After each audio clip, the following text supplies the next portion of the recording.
Hi, this is Roger, thanks for dropping by. I'm going to repot these three phals. I know one of them's in bloom. I've never taken much notice of that and I've never had a problem. I think once your blooms are fully open you're relatively safe, but a warning shot, you might reduce the length of their life. So they might fade earlier than they would have done if you hadn't disturbed the roots.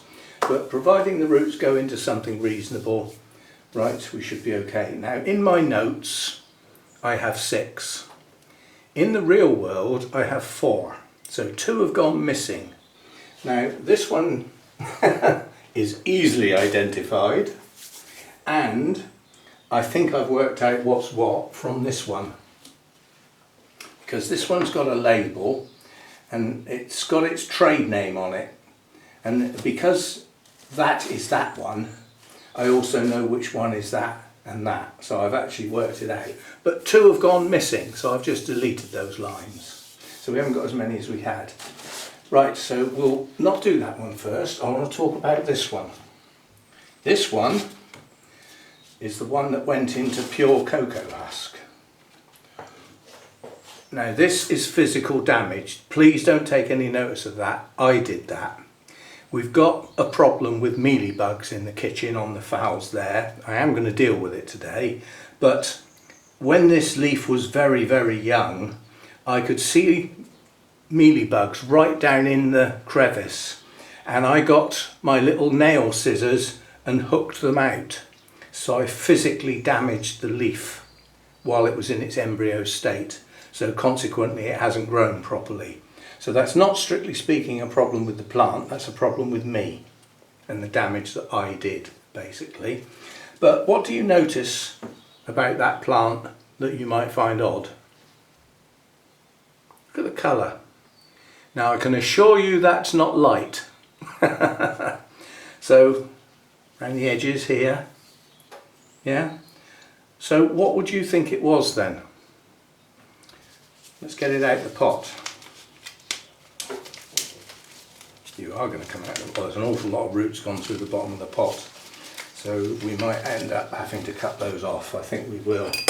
Now luckily with phals, although they don't look it necessarily, they are branching root systems. Yeah, this has actually totally destroyed the bottom of the pot. But by snipping roots like this, you normally cause them to branch higher up. So you end up getting more roots than you had before, once they get going again obviously. But yeah, there's a lot just burst through the bottom here. And they are chunky roots as well, so they will stop it coming out of the pot. But we will snip them off and then see what we can do. But all of them, one there hanging out the side as well.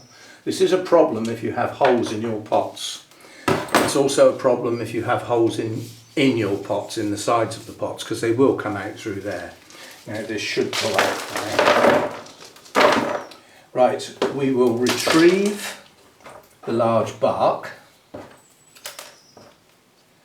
Believe it or not, that's going straight back in. I need something to put that in for a minute. Keep that separate. Right, so that was the crocking. There's still some more of that to come out, but it's attached to the roots. This was the one that was potted in cocoa husk. What does cocoa husk do when it starts to break down? It turns pretty acidic. What happens to your feed in a highly acidic medium? Some of the nutrients will not be absorbed, and one of the howlers that won't be absorbed is magnesium.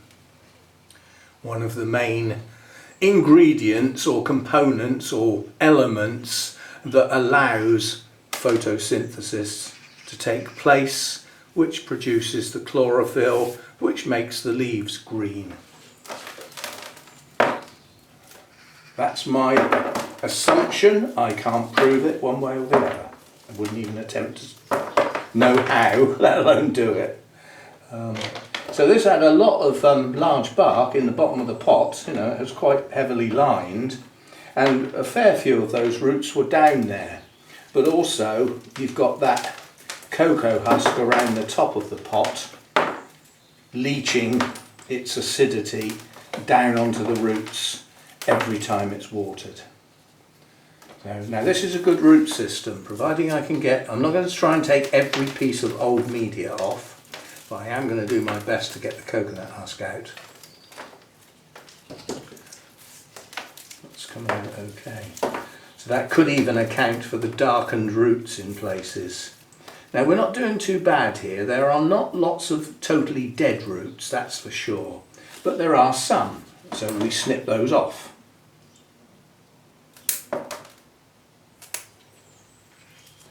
Oops, I didn't go right through.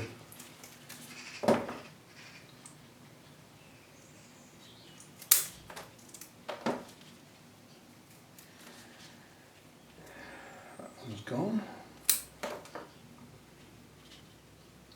Actually, the whole of that one's gone, so take it all off. It's the old part of the plant, basically. That's still good. It might look a bit manky at the top, but it's still good. So as Phalaenopsis go, that's not a bad root system. Just going to see if any of these larger pieces will just gently lift off. Yeah, if they're well stuck on, then I won't bother because it'll only damage the roots. It rips the velamen. But if they come off, if it comes off easy, fair enough. So I just spotted another root that I'd missed. There we go. What about you? Are you still living? Actually you're not, so you come off too. Also gets rid of a big bit of bark. Right, that'll do. Too much fussing. Now I'm hoping that getting that in some fresh bark will actually, and starting to feed again, will actually start rejuvenating that colour in those leaves. That's my hope. Now this bark has been in this pot since it was potted up. It's rock hard, so it's going straight back in the pot, and it might not even get much else mixed with it. It's good stuff. I wish I could get it again, whatever it is. I don't even know what type of bark it is, a conifer of some sort obviously, but I don't know what else.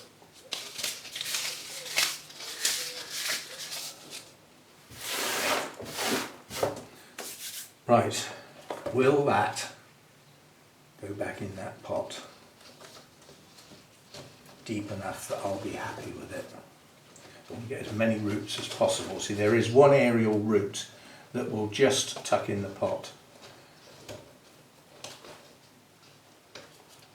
That's good enough.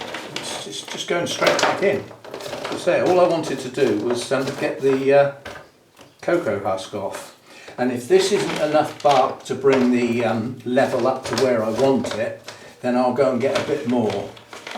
But we'll use this up first.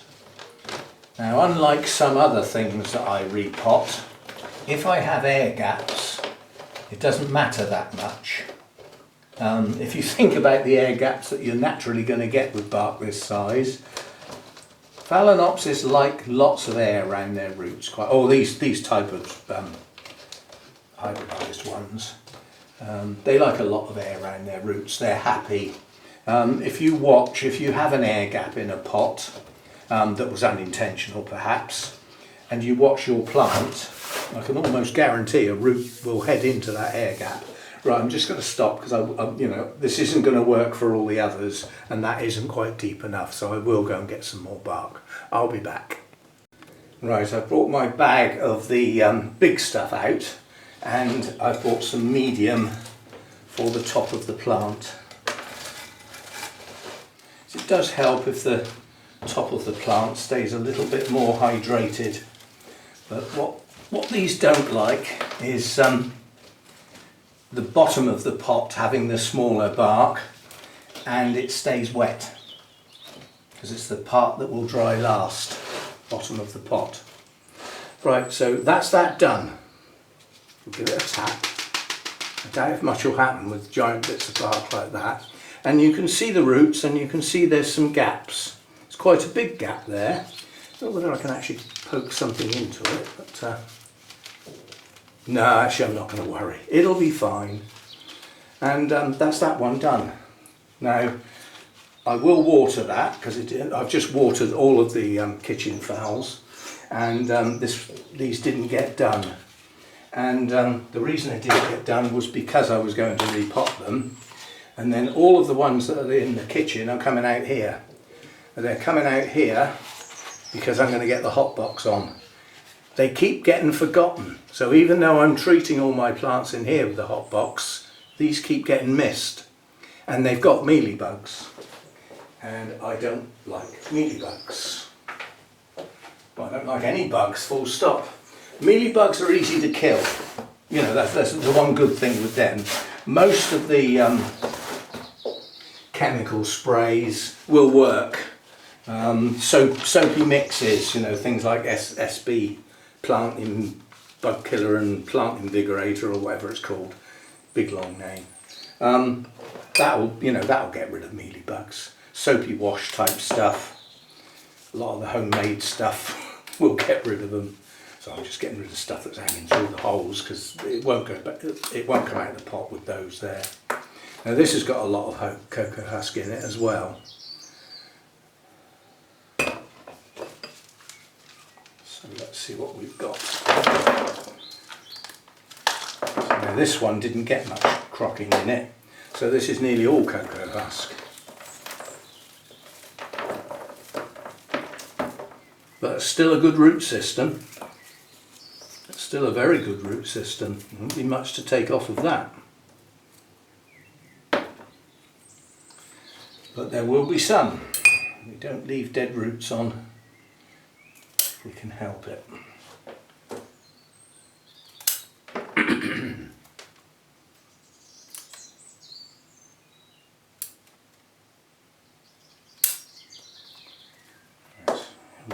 Well, that dead root had a live bit on the end of it. Sometimes it does pay to look before you snip. Because the top part of that looked dead as a doornail, but it had actually branched out lower down.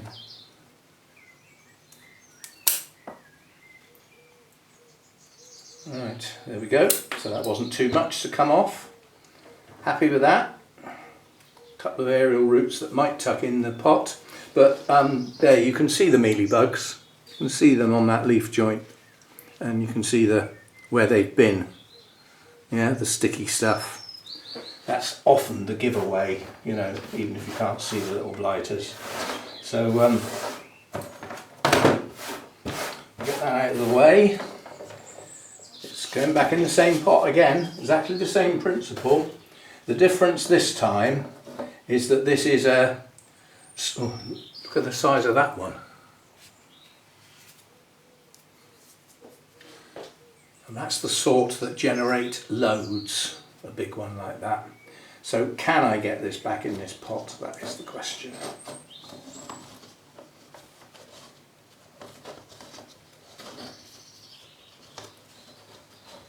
Are you going to go back in there?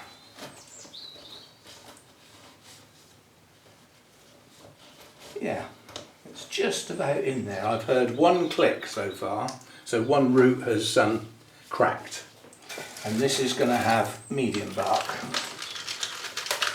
which hopefully will shake down in all the gaps. This has got quite a few growing tips on its root system, quite a few. I'm pleased with that.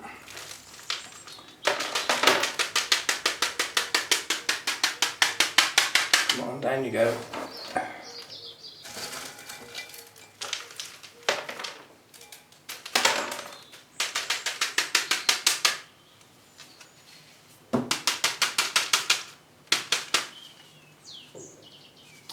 That's not bad. That's not bad. It's a reasonable coverage of the roots down in the pot.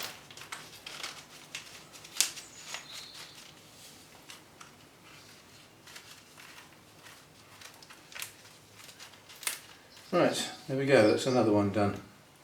You notice these are getting done quick. because that's what I want.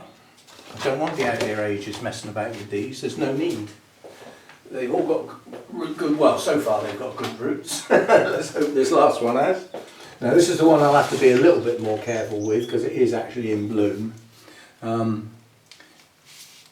Again, it's getting done because of the cocoa husk in it. We haven't got quite so many roots on the outside of the pot this time. Again, it looks like a pretty reasonable root system going on here.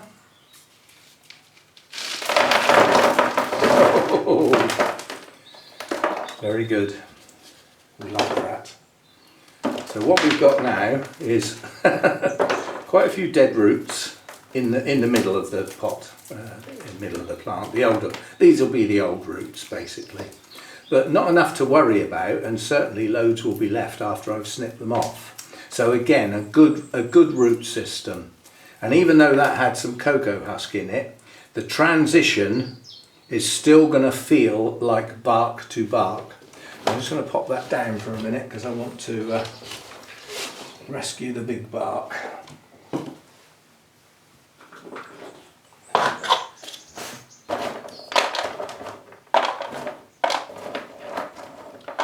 This has been such good stuff. I would my right arm for some more of this. I really would. It came from Spice Exotics on eBay at the time, and they had 3 grades, and I hadn't seen bark for sale that was as large and chunky as this.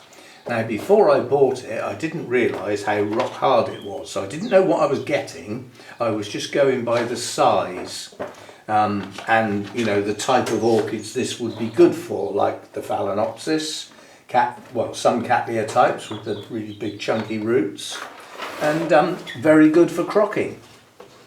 But once I actually got it home and realised how hard it was, it took on a whole new light, and I'm quite happy to reuse it until it starts to feel as though it's going soft, and then I'll stop.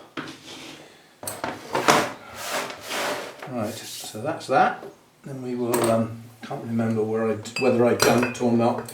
I've got the rubbing alcohol for the scissors because I have got different plants here.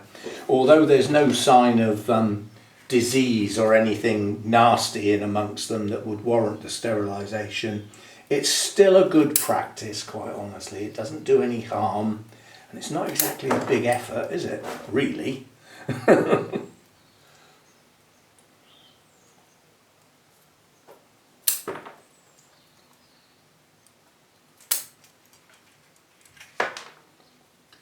Cool, we like it when there's only this number to cut off. Hardly any. We like it when it's like that. Do you know what I was just going to do? I was just going to cut the end of this steak off, thinking it was a manky root. That'll do. That'll do.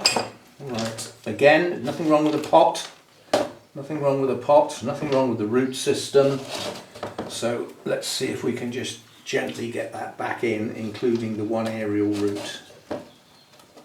It should all tuck back in because it was self-contained in the pot prior to coming out, so there's no reason why it shouldn't go back in. And again, look at the size of that one down in that leaf joint. So that one's big enough to warrant hooking out with the point of the scissors, which will get alcohol all over it as well. That's you gone. One less. Right, so we will tip the plant to roughly the angle it was before, and is that a grabby clip? Yes it is. We'll take the stake off temporarily while we jiggle around getting the bark back in. Right, let's see what we can do then. There's a nice big hole in the roots there which I'm hoping to feed most of the bark through, and that will fill up the plant from the centre upwards. I'm not going to get much bark down the outside of these roots. That's just not going to happen because they've gone round the edge of the pot, and that's where they've gone back in. And to get them away from the edge of the pot would need a bigger pot really, and this doesn't need a bigger pot. I always think along the lines that, you know, a Phalaenopsis looks comfortable if the pot size is right. You know, if it's all plant and roots and hanging over the sides, and it's too small. And if it's this vast cavernous pot with a tiny little plant in the middle of it, it's too big. It should just look comfortable.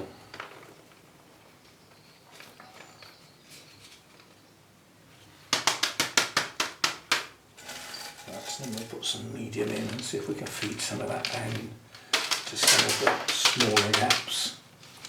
Like down that bit there. Will you go down there? No, not without breaking the root. Not worth it. All you have to do is, if you've got a Phalaenopsis that's you know, very airy around its root section, you have to remember that the roots, when they're wet and they've absorbed some nutrients, water, whatever you're giving it, will look green. So if when you finish watering they still look white, you haven't watered it enough. And if you keep pouring water through until you're fed up with doing it and they're still not green, you might need to drop the pot in some water and give it time to soak. Because some Phalaenopsis roots seem to have evolved a hardness around them that rejects water being absorbed if it's only there for a short time. So give it a soak, dunk it, and then keep your eye on the colour of the roots. They should go green when they've absorbed stuff. Right, so that's that one done. So that's 3 Phalaenopsis quickly repotted. No mucking about, no changing the pots, just take them out, get the old media off and put them straight back in, either with the same bark because it's rock hard and it's not breaking down, so it's reusable in this case, or you know, with some new bark. The only thing we've got left to do now is just stand that spike up again. It was about there somewhere, I think. Somewhere like that. Where's my grabby clip? Yeah, there we go. Right, 3 Phalaenopsis repotted. This in theory should have gone in the store-bought Orchids series playlist, but because I've lost track of which ones are which, they're just plants now. They're just kitchen windowsill, household Phalaenopsis, not part of any playlist or series or anything anymore. So there we go. 2 videos in one day, I believe. I said I was going to be busy today. I needed to be busy after my doldrums yesterday. I thought I'm going to get up this morning and get at it. And even though I didn't know what I was going to get at, I thought I'm going to get at something. Even if I just go for a drive and have a look at the sea or something. I just need to be busy today to get out of that, what was a really bad day yesterday. Anyway, there we go. So these will now get watered. I've got some water with some feed in that I did the others with, ready to go. And I've got a bonsai to repot next, which will make a mess. And then when I've cleared all that up, the hot box is going back on.